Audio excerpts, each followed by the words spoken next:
दाता तोची एक जाणा, दाता तोची एक जाणा, नारायणा स्मरवी अनेक नाशिवंते काय, न सरे हाय ज्याच्याने यावे तया काकुळती, यावे तया काकुळती, जे दाविती सुपंथ अनेक नाशिवंते काय, न सरे हाय ज्याच्याने. तुका मने उरी नुरे, तुका मने उरी नुरे, त्याचे खरे उपकार अनेक नाशिवंते काय, न सरे हाय ज्याच्याने. समचरण सरोजम सांद्र नीलाबुदावम, जगननी हितपाणी मंडलम मंडलाणाम, तरुण तुलसी माला कंधरम कंजनेत्रम, सदय धवल हसं विठ्ठलम चिंतयामि. पांडुरंगा करो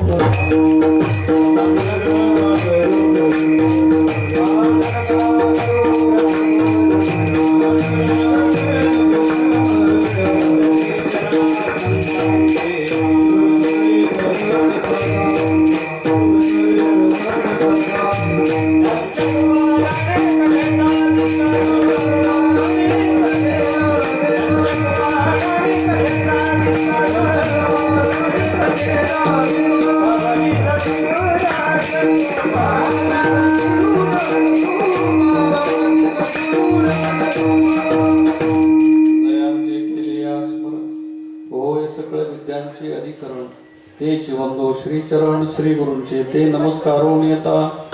जयाचे नेंगवे शब्दसृष्टी आठवे, सारस्वतागवे जिवेशी वर्णानामर्थ संगाणाम, रसानां छंदसामपि मंगलानांचे कर्तारो. वंदे वाणी विनायकं, वंदे बोधमयं नित्यं गुरुं शंकर रूपिणायमाश्रिता हि वक्रोपि चंद्र सर्वत्र. वंदे ते श्री सीताराम गुणग्राम पुण्यारण्य विहारिणो. वंदे विशुद्ध विज्ञान कवीश्वर कपीश्वरो. अलंकापुरी रम्य सिंहासनस्थं पदाम्भोज तेजस्फुरित प्रदेशं. विरीन्द्रादिदेवैः सदा स्तूयमानं समाधिस्थमूर्तिं भजे ज्ञानदेवं. नमो सद्गुरु तुभया ज्ञानदीपा, नमो सद्गुरु सच्चिदानंदरूपा, नमो सद्गुरु भक्त कल्याणमूर्ती, नमो सद्गुरु भास्करा पूर्ण कीर्ती. ध्येयं सदा परिभवग्नम् अभीष्टदोहं तीर्थास्पदं शिवविरञ्चितं शरण्यं मृत्यार्तिहं प्रणतपाल भवाब्धिपोतं. वंदे महापुरुष ते चरणारविंदं. दाता तोची एक जाणा, नारायणा स्मरणी अनेक नाशिवंते काय, न सरे हाय ज्याच्याने. अत्यंत पावन पवित्र मंगलमय आणि प्रासादिक अशा श्रावण मासाच्या या पवित्र कालावधीत लीला पुरुषोत्तम भगवान श्रीकृष्ण परमात्म्याच्या अष्टमीचा अर्थात कृष्ण जयंतीचा हा सुंदर असणारा पर्व काळ समग्र भारतभर त्या निमित्ताने सुरू असलेले देवाच्या जयंतीचे सोहळे, वारकरी संप्रदायाच्या नियमाप्रमाणे होणारा आपला हा कोराळे आणि कोराळे परिसर, देरडे आदी करून पंचक्रोशी अखंड हरिनाम सप्ताह, ग्रंथराज, ज्ञानेश्वरी पारायण, दिवसभरातील संपूर्ण कार्यक्रम, संध्याकाळी 7 ते 9 या वेळेमध्ये असणारी हरिकीर्तनाची सेवा, आपणा सर्व भाविकांच्या उपस्थितीमध्ये पूर्वासुरी सर्व महानुभाव साधू संतांच्या अपार कृपा आशीर्वादाने या ठिकाणी आपण संपन्न करतो. हे आपणा सर्वांचं परम भाग्य आहे. तेव्हा या सप्ताहाकरता उपस्थित असणारे सर्व गुणीजन, ज्ञानीजन, विद्वज्जन, गायक, वादक वृंद, सर्व परमार्थ प्रेमी, प्रभू प्रेमी सज्जन आणि वारकरी संप्रदायाची कीर्तन परंपरा, त्या परंपरेचा अद्वितीय अलौकिक असा आनंद या कीर्तन सेवेच्या माध्यमातून रोज येणारे वेगवेगळ्या विभागातील वक्ते मंडळी ती सेवा संपन्न करतात. कीर्तन सेवेला सहकार्य करण्यासाठी आमची सर्व गुरुबंधू मंडळी, आदरणीय गायनाचार्य अनिरुद्धजी महाराज, त्यांचे सहकारी सर्वच महाराज मंडळी, सर्वांचं नाम निर्देश करता येणार नाही. अतिशय सुंदर ज्यांची मृदंगाची सेवा या ठिकाणी आहेत,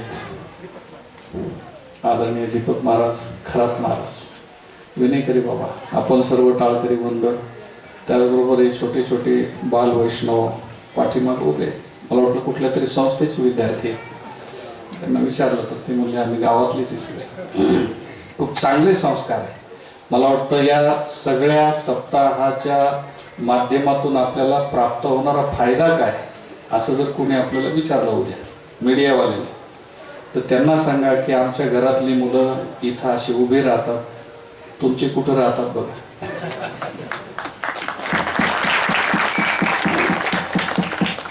ही या संप्रदायाची श्रीमंती आहे. विठ्ठल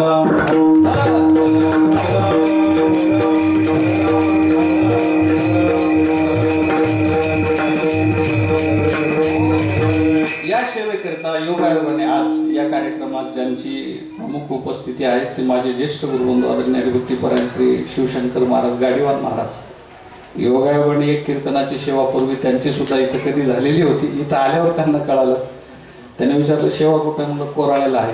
कुठं आहे म्हणलं, गेल्यावरच कळलं ठिकाण बाकीचं काही माहीत नव्हतं, पण इथं आल्याबरोबर महाराजांची पूर्वी सेवा झाली. अजित भाऊने त्याचा परिचय करून दिला.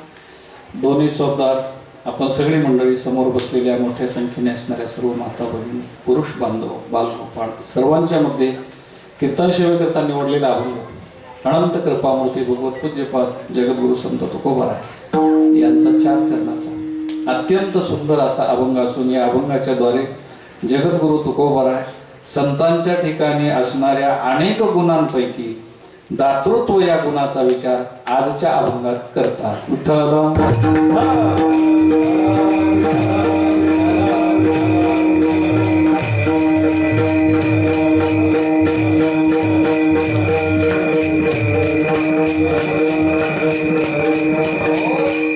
या जगामध्ये संत त्यांचं नाव आहे. संत त्यांना म्हणतात की ज्यांच्याकडे दोषच नसतात आणि ज्यांच्याकडे सगळे गुणच असतात. आणि या विश्वामध्ये जर पूज्यता कशामध्ये असेल तर गुणांच्या ठिकाणी. माणसाला माणूस जवळ कशामुळे करत असेल तर त्या माणसामध्ये असणाऱ्या सद्गुणामुळे करतो. किंमत माणसाची जगात नाहीच, किंमत माणसाच्या ठिकाणी असणाऱ्या गुणांची. जोही व्यक्ती या जगामध्ये पूजला जात असेल, ज्याचा आदर केला जात असेल, ज्याचा सन्मान होत असेल, तो सन्मान त्याचा नसेल. तो सन्मान कशाचा असेल? त्या व्यक्तीच्या गुणाचा असेल. व्यक्ती म्हणून आपण सगळे सारखेच आहे, व्यक्ती म्हणून सगळे माणसं सारखेच आहे, पण त्याच्यामध्ये काहींची पूज्यता आहे, काहींबद्दल आदर आहे, काहींबद्दल अनादर आहे. मग वेगळ्या अर्थाने आपण ऐकत असतो, काही आदरणीय आहेत, काही पूजनीय आहे, काही त्यजनीय आहे, काही शोचनीय आहे. ती वर्गवारी कशामुळे पडली? याचं उत्तर आहे की गुणामुळे माणसांची पूजा होते. महाराज सुंदर सांगतात, वा वा वाटे जना तुका म्हणे साठी गुणा, तुका म्हणे गुणासाठी जना व्हावा वाटे. कुठलाही माणूस व्हावा वाटतो, आपल्याला भेटावा वाटतो, त्याची संगती करावी वाटते, त्याच्या जवळ जावं वाटतं. कशामुळे? त्या माणसाच्या गुणामुळे. विठ्ठल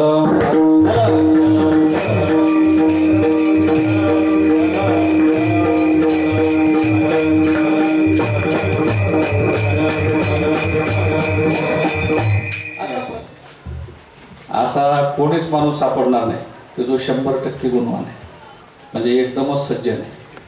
आणि असं कोणीच माणूस सापडणार नाही की तो एकदमच 100% त्यजनीय आहे, म्हणजे अवगुणी आहे. मग देवाने प्रत्येक माणसात काही गुण दिले, पण त्याच्यामध्ये तारतम्य भावाने कमी अधिकपणा आहे. काहींच्या ठिकाणी गुणाचं आधिक्य आहे आणि काहींच्या ठिकाणी दोषाचं आधिक्य आहे. पण या जगामध्ये एक वर्ग असा आहे की त्यांच्या ठिकाणी दोष नावाची गोष्ट औषधालाही सापडत नाही.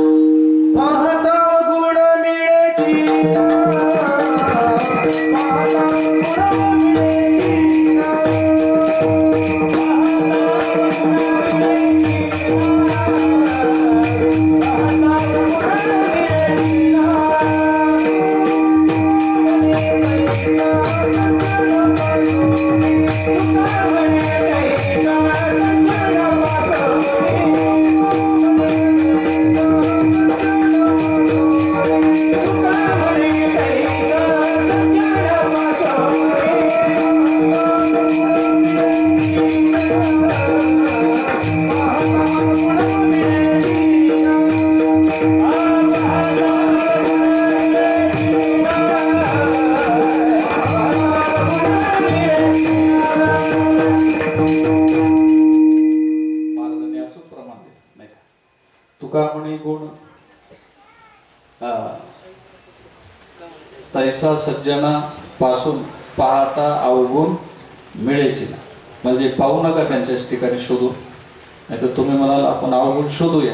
महाराज म्हणतात तुम्ही शोधले तरी त्यांच्या ठिकाणी अवगुण तुम्हाला सापडणार नाही. तुकामणी तैसा सज्जना पासून पाहता अवगुण मिळेची ना, तुम्ही पाहिला तरी तुम्हाला अवगुण सापडणार नाही. आता बस सोपी व्याख्या आहे. ज्याच्या ठिकाणी शोधून सुद्धा अवगुण सापडत नाही त्याला म्हणतात संत. मग त्याच्या पाठीमागं तो सगळ्या अभंगाचा भाव पाहून घ्या. 3 चरण नाही का. महाराज म्हणतात चंदनाचे हात पाय ही चंदन, परिसा नाही ही ना अंग कोणी, दीपा नाही पाठी पोटी अंधकार, सर्वांगी साखर अवघी गोड. आता हे सगळे गुणवान पदार्थाची यादी सांगितली. चंदन, परीस, साखर, दिवा हे सगळे गुणवान आहे. पण या प्रत्येक गुणवानाच्या ठिकाणी एखादा तरी दोष सापडतो, कारण त्या अभंगाचं चिंतन आपल्याला करायचं नाही, ही या अभंगाचं करायचं. पण आलं म्हणून सांगतो की त्यांच्या ठिकाणी एक एक दोष प्रत्येकाच्या जवळ सापडेल. पण महाराज म्हणतात त्याप्रमाणे संत ही गुणवान आहे, पण त्यांच्या ठिकाणी शोधल्यावर दोष सापडेल, संतांच्या ठिकाणी शोधून सुद्धा सापडणार नाही. दोष नाही ओखदासी, त्याचा विचार आलेला आहे की औषधाला सुद्धा ज्यांच्याकडे अवगुण नसतो त्यांना संत असं म्हणत असतात. आणि अशा संतांच्या अनंत गुणाचा विचार आपल्याला संतांच्या चरित्रामध्ये अभंगामध्ये पाहायला मिळतो. त्याच्यापैकी संतांचा एक प्रमुख गुण आजच्या अभंगाच्या चिंतनाकरता असा आहे की संतांच्या जवळ अनेक गुण असतात, त्याच्यापैकी एक गुण आहे त्यांच्याकडचा दातृत्व. आणि दाता या शब्दाने आजच्या अभंगाचा शुभारंभ आहे. आणि महाराज सांगतात या जगामध्ये दात्यांची मोठी यादी आहे, पण असले तरी संतांच्या सारखा दाता जगामध्ये दुसरा कोणीच नाही, कारण तेच एक दाते आहेत. बाकीचे दाते असले तरी त्यांचे बरोबरी या जगात कोणी करू शकत नाही. मग त्यांच्या दातृत्वाच्या संबंधी अभंगाच्या 4ही चरणामध्ये त्या संतांच्या दातृत्व गुणाचा विचार केलेला आहे. मला वाटतं संत हे गुणवान असतात, श्रेष्ठ असतात, पण जे श्रेष्ठ असतात ते सामान्य माणसाला समजत नसतात. कारण गुणवानाला संतांना जाणण्याकरता दृष्टी सुद्धा कशी असली पाहिजे, तितकीच उंच असली पाहिजे. सामान्य माणसं संताला समजू शकत नाही. दुसरी गोष्ट आहे, सामान्य जे आहे ते संतांना समजू शकत नाही, आणि संत आम्ही संत आहोत असं समाजाला कधी दाखवित नाही. त्याच्यामुळे समाजाला समजण्यामध्ये, संतांना समजण्यामध्ये समाज नेहमी अपयशी राहिलेला आहे. आणि संत समजेपर्यंत ते संत या जगात नसतात. जेव्हा संतांची पूजा होती तेव्हा संत इथं नसतात, आणि जेव्हा संत इथं असतात तेव्हा समाज त्यांना ओळखीत नसतो. आणि त्यांना ओळखणं आपल्याकरता अत्यंत गरजेचं आहे. म्हणून तर असं म्हटलेलं आहे, तैसे अर्पले आपण ते पावे, तै संता ते पाहता दिवसावे, म्हणून निवानावे ऐकावे. तेची सदा आपल्या स्वतःच्या आत्मस्वरूपाला जाणण्याकरता संतांना समजणं गरजेचं आहे, पण संत समाजाला समजत नाही. विठ्ठल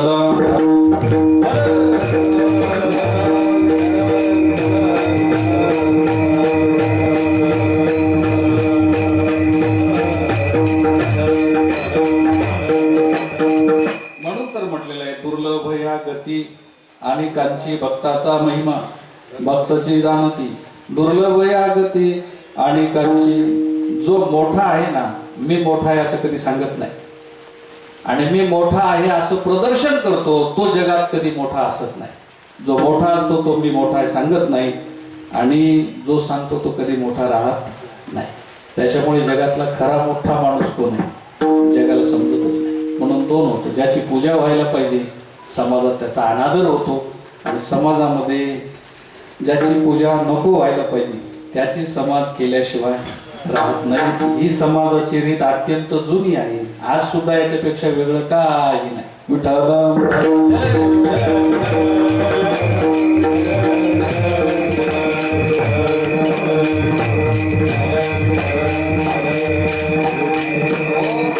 कबीरजीने एक गोष्ट सुंदर सांगितली.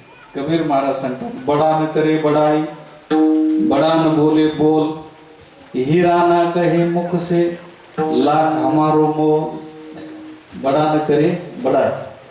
बडा म्हणजे मोठा कधी बडाई करीत नाही, कारण ते अखंड अगरवता होऊन असती तयाचे विनय हेची संपत्ती, जे जय जय मंत्र अर्पितो माझ्या ठाई. संतांचं वर्णन करताना माऊली गोड सांगतात की अखंड अगर्वता होऊन असती, मी कोणी आहे असं या त्यांनाही वाटत नाही आणि दुसऱ्याला वाटावं असंही त्यांना कधी वाटत नाही. म्हणून माऊली म्हणतात अशी जी प्रवृत्ती आहे ती साधू समाजाची आहे, महापुरुषांची आहे.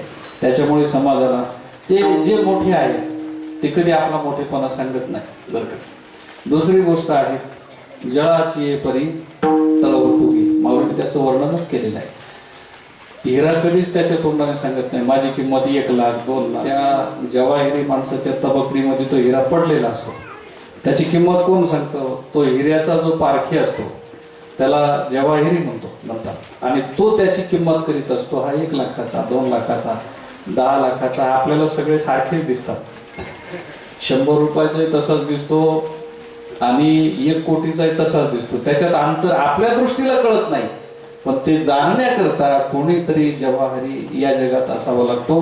मला वाटतं संतांच्या जाणण्याच्या बाबतीमध्ये, महापुरुषांना जाणण्याच्या बाबतीमध्ये जेव्हाच असं जगामध्ये मोठा कोण आहे माणसाला कधी कळला नाही.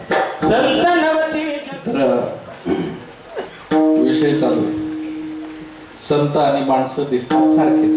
आता हा विषय सुद्धा खूप मोठा आहे, मी त्याच्या ऐकल्यातला, याच्यात जास्त वेळ घालायला नको. दोन्ही दिसती नाही का, पृथ्वीची या पोटी हिरा गारगोटी, दोहीशी संसाती दुधाची अंगी निगे ताकलोनी, एका मुली दोन्ही.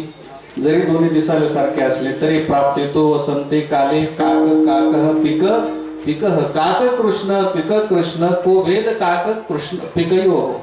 काक म्हणजे कावळा, पीक म्हणजे कोकिळा. दिसायला एकदम सारखे. कावळा आणि कोकिळा दिसायला एकदम सारखे. सारखी दिसत असले तरी दोन्ही मध्ये अंतर खूप आहे. एक जर ओरडला तर कान दाखावे लागतात आणि एकाची मोबाईलला बेलच ठेवतात. दोन्ही मध्ये इतकं अंतर कशामुळे झालेलं आहे? तर प्राप्ती तो वसंते काळे. प्रसंगामध्ये माणसाची जाणीव होत असते. कोण आपला मित्र आहे प्रसंगात कळेल, कोण आपला शत्रू आहे प्रसंगात कळेल. आणि प्रसंग माणसाला सांगत असतो. दिसताना सगळे सारखे असले तरी या जगामध्ये संतांची जी अलौकिकता आहे ती अत्यंत भिन्न आहे. म्हणून तर म्हटलेलं आहे साधू थोर जाणा. याच्यातला जाणा शब्दच घ्या, बाकी साधू मोठा आहे ते सगळ्यांना माहितीच आहे. ते जाणल्या जात नाही हे विषय तोच चालू आहे की महाराज सांगतात आता तुम्ही प्रमाण दिलं समुद्र नदी नवे पैंगा. एकदा काय झालं, एक ओढा समुद्राबरोबर चर्चा करायला लागला. बहुतेक समुद्र चर्चा करीतच नाही, ओढेच जास्त करतात. स्पेशल धंदा आहे त्यांचा.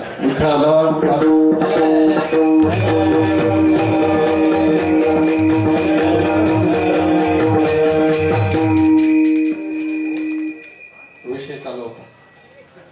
एकदा समुद्राला भेटण्याकरता ओढा गेला आणि ओढा समुद्राशी बोलायला लागला. तो म्हणला समुद्र आज तुझ्याशी एक बोलायचंय. समुद्र म्हटले बोला. ओढा म्हटला माझं असं मत आहे की आपल्या दोघांमध्ये मोठा कोण, आपल्या दोघांमध्ये मोठा कोण असं कोण विचारतो? ओढा विचारतो समुद्र. समुद्र म्हणला प्रश्नच निर्माण होत नाही तरी केला गेला. बऱ्याच वेळा काही असे मुद्दे असतात की त्याच्यावर प्रश्नच निर्माण होत नाही, ती खरेच असतात, पण तरी सुद्धा त्याच्यावर प्रश्न निर्माण केले जातात. प्रश्न निर्माण केला गेला, ओढा म्हणला समुद्रात तू मोठा का मी मोठा. खरं म्हणजे मोठ्यांचं सगळंच मोठं राहत. समुद्र म्हणला ओढे महाराज तुम्हीच मोठे, काय म्हणतात तूच मोठा. आता ओढ्याने एवढ्यावर थांबावं का नाही. ओढा म्हणला आता स्पष्टीकरण करून सांगा मी कसा मोठा, कारण त्याची स्तुती त्याला समुद्राकडून ऐकायची होती की मी मोठा. समुद्र म्हणला बाबा मी नाही करू शकत तुलना, तू कसा माझ्यापेक्षा मोठा, तू सांग बरं तू कसा मोठा.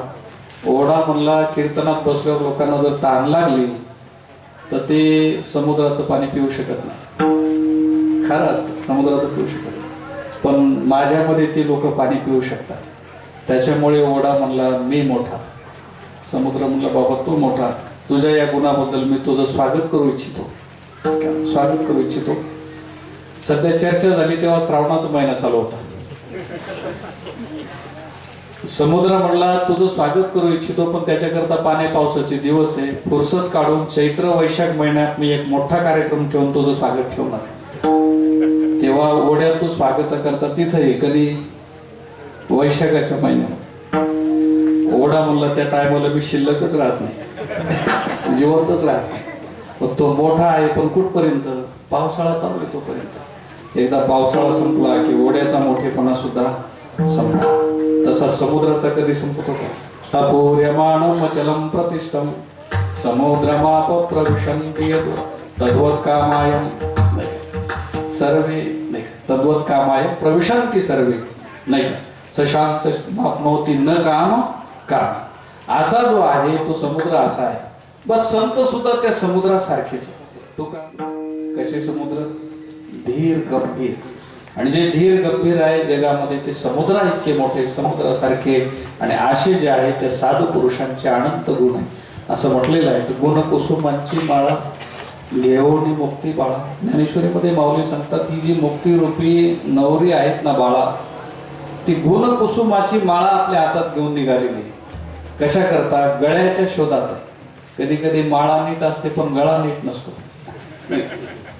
गळा नीट नसतो. कबीर महाराजांनी सुंदर सांगितलं, माला सुंदर आहे, माला बनाई काय तुलसी की बीच में डाला सूत, माला बिचारी क्या करे फेरने वाला कपोत. कबीरजी म्हटले माळा सुंदर आहे, तिचं महत्व खूप आहे, पण ती जपणारा, तो धारण करणारा, तिला घेणारा जर विचारवान नसेल तर माळा काय करणार आहे. तसं अनंत गुण या जगामध्ये, गुण या विश्वात आहे म्हणूनच. पण गुण विश्वात असले तरी लोक अवगुणी आहे, त्या गुणांचा काय उपयोग आहे, गुणांचा काय उपयोग. कीर्तन चालू आहे, कीर्तनाच्या माध्यमातून नाचू कीर्तनाचे रंगी, ज्ञानदीप लावू जगी. कीर्तनाचं साधन अत्यंत श्रेष्ठ आहे, उत्तम आहे, अद्वितीय आहे.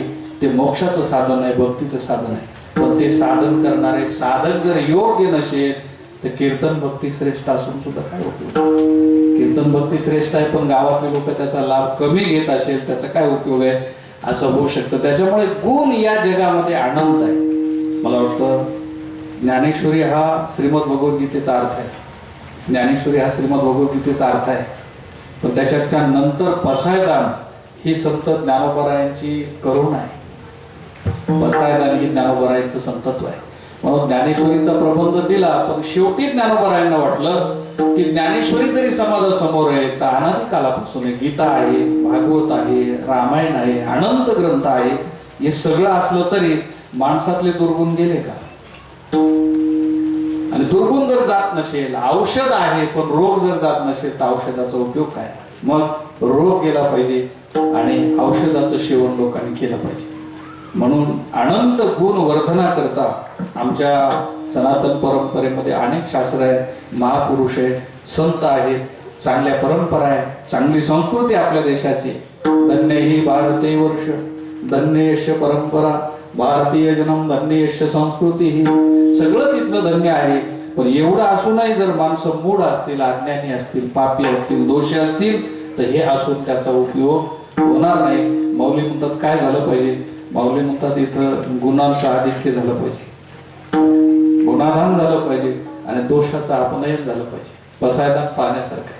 माऊली म्हणतात जे खळाची व्यंकटी सांडू, त्यांच्यातला वाकडेपणा गेला पाहिजे आणि त्यांच्या ठिकाणी सरळपणा आला पाहिजे. तया सत्कर्मी रती वाढो, बोता परस्परे पडो, मैत्र जीवांचे पुढे ते सांगितलेलेच आहे. दुरितांचे तिमिर जाओ, विश्व स्वधर्म सूर्य पाहू, जो जे वांछील तो ते लावो. प्राणीजात या जगातला प्रत्येक मानव सुखी झाला पाहिजे या सद्गुणाच्या सेवनाने. विठ्ठल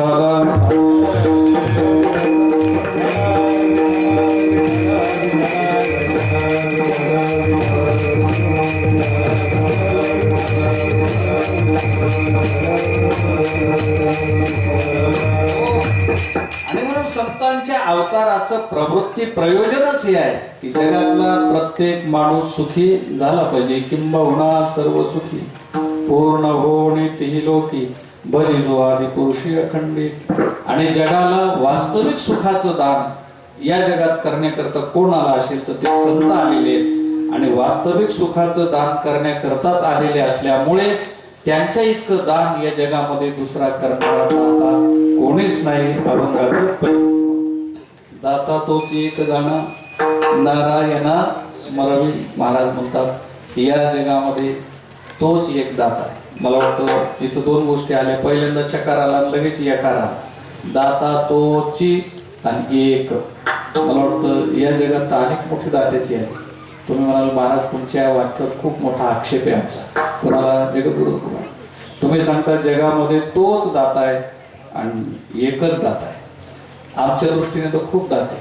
आम्ही कार्यक्रमाची पत्रिका लिहिली तरी तिच्यात असतं. सकाळच्या नाश्त्याची, दुपारच्या अन्नदानाची, आजच्या कीर्तन सेवेची, अमुक सेवेची, हे सगळे दाते जर नसेल तर सप्ताह होणारच नाही. बरं इथंच आहेत असं नाही. मोठमोठे सप्ताह होतात आपले फिरते नारळी. तुमच्या विभागामध्ये यावर्षी भव्य दिव्य सद्गुरू गंगागिरीजी महाराज, सद्गुरू नारायणगिरीजी महाराज, ही जुनी परंपरा आहे.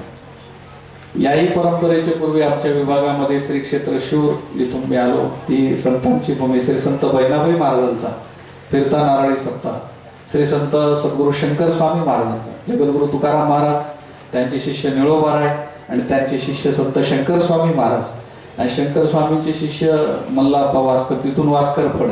वास्करांचे मूळ आद्य पुरुष श्री संत शंकर स्वामी महाराज शूर, श्री संत जगद्गुरु तुकोबारायांच्या साक्षात शिष्य संत बहिणाबाई महाराज शूर संस्थांचा.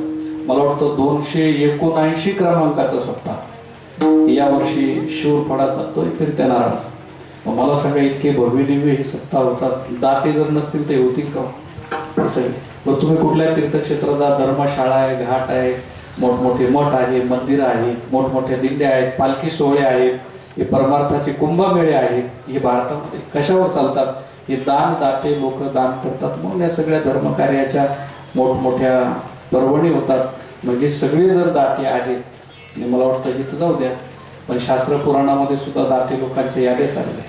शिबी राजा, उशिन राजा, हरिश्चंद्र राजा, या देशामध्ये किती मोठी परंपरा आहे की ज्याने रात्री झोपल्यानंतर राज्य दान केलं आणि सकाळी उठल्याबरोबर तसाच निघून गेला.